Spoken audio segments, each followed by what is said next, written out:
ওর পিছু ছেড়ে দাও, সবচাইতে ভালো হবে। আর ওর কি আছে বলো? এই সয় সম্পত্তি, বাড়ি গাড়ি যা কিছু আছে সব কিছু আমার, ওর কিছুই নেই। ওকে যদি আজ আমি ঘর থেকে বের করে দেই, ও রাস্তার ধারে ধারে ঘুরবে, খাবারের জন্য দুটো পয়সাও পাবে না। আসলে তোমার মতো নেই, আমি এতদিন খুঁজছি আমার ঘরের ঘরণী করার জন্য।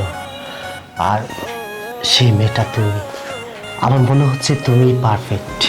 বেশ ভাই এগুলো কি বলতেছেন? হ্যাঁ। আমি আপনার ছোট ভাইয়ের গার্লফ্রেন্ড হই, আপনি আমার সাথে এসব করতে পারেন না। তুমি ছোট ভাইয়ের গার্লফ্রেন্ড হয়েছো, তাতে কি হয়েছে? এখন আমার ঘরের বউ হবে, আমি তোমাকে আমার ঘরের বউ বানাবো, তুমি আমার রাজরানী হবে, আমার এই রাজমহলের রাজরানী।